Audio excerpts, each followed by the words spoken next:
ओम शांति। आज की मुरली में बाबा ने अव्यभिचारी याद कहा। बाबा ने कहा देखो भक्ति में भी व्यभिचारी भक्ति और अव्यभिचारी भक्ति होती है। ऐसे ही बाबा ने कहा एक बाप को याद करना ये है अव्यभिचारी याद ना। और इसी याद से बाबा ने कहा आपके पाप कट जाएंगे और आप पावन बन जाएंगे और पुरानी दुनिया से नई दुनिया में चले जाएंगे। बाबा ने कहा देखो भक्ति में भी जब तुमने भक्ति करी तो अव्यभिचारी भक्ति करी। कैसे?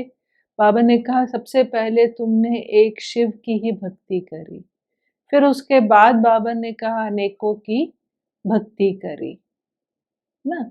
तो ये जैसे बाबा ने कहा लेकिन आपको किस में रहना है? अव्यभिचारी याद में रहना है। फिर बाबा ने कहा देखो आपकी बुद्धि में सारा चित्र है मूल वतन से अभी तक का, कि कैसे हम आत्माएं परम धाम में मूल वतन में रहती थी, फिर वहां से नंबरवार हम इस सृष्टि पर आए। तो बाबा ने कहा पहला नंबर कौन सृष्टि पर आए? सूर्यवंशी आत्माएं, है ना। वो सबसे पहले देवी देवताएं इस सृष्टि पर आए। फिर बाबा ने कहा चंद्रवंशी आत्माएं इस सृष्टि पर आई। तो ऐसे नंबरवार आत्माएं सृष्टि पर आई। तो बाबा ने कहा ये सारा चित्र जो है मूल वतन से लेकर आपकी बुद्धि में है, जिसको बाबा कई बार सुदर्शन चक्र भी कहता है, या हम 5 स्वरूपों की ड्रिल भी करते हैं। फिर बाबा ने कहा कि इस ड्रामा को साक्षी होकर देखना है, खेल है। जैसे बाबा कहते ना ये अनादि अविनाशी ड्रामा है जिसमें आत्मा अविनाशी है और शरीर विनाशी है। फिर बाबा ने कहा कि देखो माला के दाने बनते हैं ना। वर्तमान समय हम जो भी पुरुषार्थ कर रहे हैं उस पुरुषार्थ के आधार पर ही माला के दाने बनते हैं। फिर बाबा ने कहा अभी भी देखो तो बाबा नंबरवार कहता है माला में आते हैं। जैसे दुनिया में बाबा ने कहा कि आर्मी होती है तो उसमें भी कमांडर होते हैं, कमांडर इन चीफ होते हैं। लेकिन अगर वो कमांडर मर जाए तो उसका स्टेटस चला जाता है। तो बाबा ने कहा यहाँ भी कई मर जाते हैं। मर जाते हैं माना उनकी अवस्था कम हो जाती है, या माया के वशीभूत हो जाते हैं, या जो बाबा कहता है आश्चर्यवश सुनंती कथंती और भागंती हो जाते हैं। तो उसको बाबा कहता है ये मर गया। तो अब वो जो मर गया फिर तो वो उसका वो स्टेटस चला गया ना, तो वो फिर ऊंच पद तो नहीं पाएगा। तो बाबा ने कहा कि ये युद्ध चलती है। तो बाबा ने कहा ये युद्ध जैसे पांडवों और कौरवों की युद्ध दिखाई है, तो एक्चुअल में युद्ध कहाँ है? हमारे अंदर है। तो बाबा ने कहा क्या होता है कि तुम राम संप्रदाय को छोड़कर रावण संप्रदाय के बन जाते हैं। लेकिन बाबा ने कहा ये कोई हिंसक युद्ध नहीं है। देवताएं तो अहिंसा डबल अहिंसक होते हैं, अहिंसा परमो धर्म है। तो बाबा ने कहा आपके हाथ में कोई हथियार आदि भी नहीं है, लेकिन हमारे अंदर जो है वो माया की युद्ध चलती है ना। तो उसमें कोई हार जाते हैं, कोई जीत जाते हैं, कोई मर जाते हैं। तो वो जैसे बाबा ने बतलाया। फिर बाबा ने फिर भक्ति को याद किया। तो भक्ति को बाबा ने कहा देखो भक्ति का फल कहते हैं ज्ञान। तो यहाँ पर कौन आएंगे? जिन्होंने बहुत भक्ति की है, बहुत काल से पुराने भगत हैं। तो वो ही उनको ही ये ज्ञान अच्छा लगेगा, उनको ही ये ज्ञान समझ में आएगा ना, क्योंकि भक्ति का फल है ना। हमको ये जो ज्ञान समझ में आ रहा है, तो बाबा ने कहा ये सारा मदार आपकी भक्ति का है। आज बाबा ने मदार जो दिया कि हमको ये जो ज्ञान समझ आ रहा है, इसका मदार बाबा ने कहा आपने अव्यभिचारी सतो प्रधान भक्ति करी है। फिर बाबा ने एक लॉ बताया कि बाबा ने कहा ये लॉ है कि बाहुबल से, आज कई बाहुबल वाली कंट्रीज हैं या धर्म हैं, तो बाबा ने कहा लेकिन वो बाहुबल से विश्व के मालिक नहीं बन सकते। लॉ क्या है कि योग बल से ही विश्व के मालिक बन सकते हैं। फिर बाबा ने भक्ति की एक और बात कही कि बाबा ने कहा देखो भक्ति में कितने गपोड़े लगा दिए हैं कि अभी कलयुग को 40,000 वर्ष और पड़े हैं।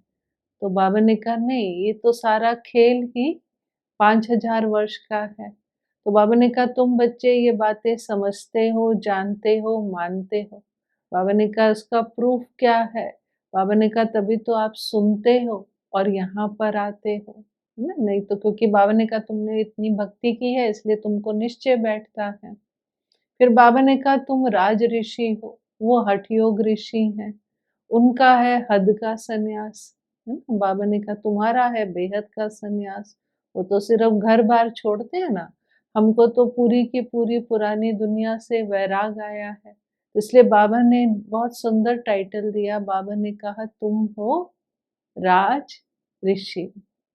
फिर बाबा ने श्री कृष्ण को भी याद किया कि बाबा ने कहा देखो वो समझते हैं श्री कृष्ण भगवान ने गीता सुनाई, तो बाबा कहते नहीं, श्री कृष्ण तो भगवान नहीं है, वो तो देवता है और उसने गीता नहीं सुनाई। गीता तो हमको मालूम है कि वर्तमान समय शिव बाबा सुना रहे हैं। फिर बाबा ने कहा अगर श्री कृष्ण ने गीता सुनाई होती फिर तो सब उसको पहचान लेते भगवान को। फिर ये गीता में ये बात क्यों लिखी है कि कोटों में कोई और कोई में भी कोई मुझे पहचानता है? तो बाबा ने कहा इसीलिए निराकार शिव ही भगवान है और वही गीता ज्ञान दाता है। फिर बाबा ने आज कुंभ के मेले को भी याद किया। बाबा ने कहा देखो कुंभ के मेले पे जाते हैं, वहाँ नदियों का मेला लगता है। तो बाबा ने कहा वहाँ क्या होता है, कितने लड़ाई झगड़े होते हैं उनके आपस में। तो बाबा ने कहा देखो कितना देह अभिमान है, और यहाँ जो बाबा का मेला लगता है उसमें कितनी शांति है। हम क्या करते हैं, बाबा को याद करते हैं। तो बाबा ने कहा देखो कितना रात दिन का फर्क है। फिर बाबा ने कहा देखो बाबा कौन है? बाबा ने कहा बाबा सोनार है ना। तो सोनार क्या करता है? बाबा ने कहा कि वो ना अग्नि में डालता है सोना तो उसमें से अलॉय निकल जाती है। तो बाबा ने कहा यहाँ भी क्या है, यहाँ ये बाबा को तुम याद करते हो तो ये याद क्या है? बाबा ने कहा ये योग अग्नि है, और इस अग्नि से क्या होता है, आत्मा में जो इम्प्योरिटीज हैं, अशुद्धता है, बाबा ने कहा वो सारी निकल जाती है। फिर बाबा ने कहा देखो आप हो राजयोगी और वो है हठ योगी, दोनों में देखो कितना रात दिन का फर्क है। तो बाबा ने कहा कि सतयुग में ना भक्ति होगी ना शास्त्र होंगे ना, ये तो अभी के हैं, ये हठ योग आदि शास्त्र आदि ये सब अभी की बातें हैं। फिर बाबा ने कहा अगर अंत मते सो गति चाहते हो, क्योंकि वो क्या हठ योग क्यों करते हैं, वो सोचते हैं कि इससे हमारी गति हो जाएगी। तो बाबा ने कहा अंत मते सो गति राजयोग से होगी, राजयोग अर्थात एक बाप को याद करना। फिर आज की मुरली में बाबा ने दीपमाला पर था कि दीपमाला में हम क्या करते हैं, कि बाबा ने कहा आप यथार्थ विधि से अपने दैवी पद का आवाहन करते हो। तो बाबा ने बताया कि जैसे पहले दीपमाला होती थी, भक्ति में भी दीपमाला होती थी तो विधि पूर्वक होती थी, दिया जलाते थे, घृत डालते थे, बुझने नहीं देते थे, बड़ी विधि पूर्वक लक्ष्मी का आवाहन करते थे। लेकिन बाबा ने कहा आज क्या हो गया कि दिए की जगह बल्ब जलाते हैं। फिर बाबा ने कहा आज तो ये मनोरंजन हो गया है ना, ना वो विधि रही है, ना साधना रही है, ना स्नेह रहा है। बाबा ने कहा केवल स्वार्थ रह गया है। इसलिए बाबा ने कहा लक्ष्मी किसी के पास आती नहीं है। लेकिन बाबा ने कहा तुम क्या करते हो कि तुम जो है विधि पूर्वक अपने दैवी पद का आवाहन करते हो दीपावली पे, है ना। हमें क्या स्मृति होती है दिवाली वाले दिन, क्योंकि हम सब जानते हैं दीपावली जो है हमारे देवी पद का अर्थात कॉरोनेशन, सतयुगी दुनिया के आरंभ का यादगार है। तो हम दिवाली उस भावना से, उस खुशी से मनाते हैं, है ना। तो इसलिए बाबा ने कहा आप देवी पद का आवाहन करते हैं।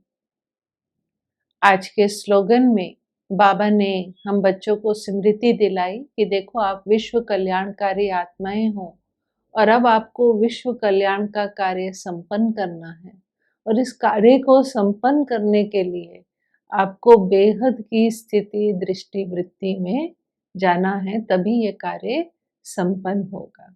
तो आज की मुरली से हम यही प्रेरणाएं लें कि पहली बात कि हमें अव्यभिचारी याद में रहना है, एक बाप को याद करना है।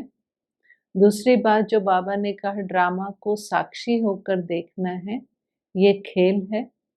फिर बाबा ने कहा कि हम डबल अहिंसक देवता बनने जा रहे हैं, हमारी किसी से हिंसक युद्ध नहीं है, लेकिन इस युद्ध के मैदान में हमें मरना नहीं है, हारना नहीं है, हमें ये लक्ष्य रखें कि हमें जीतना है।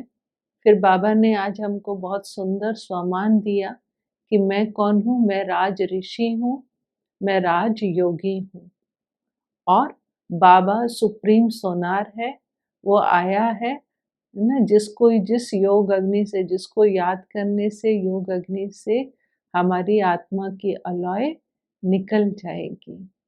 तो ये जैसे आज की मुरली से हम प्रेरणाएं लें और वरदान में जो बाबा ने कहा कि अपने दैवी पद का आवाहन करो, ये विधि बाबा ने जो सिखलाई, तो इस दीपमाला पर हम अपने बार बार अपने सत्युग को, अपने दैवी पद का आवाहन करें और जो बाबा ने कहा कि बेहद में जाए, जिससे ये विश्व कल्याण का कार्य संपन्न हो। ओम शांति।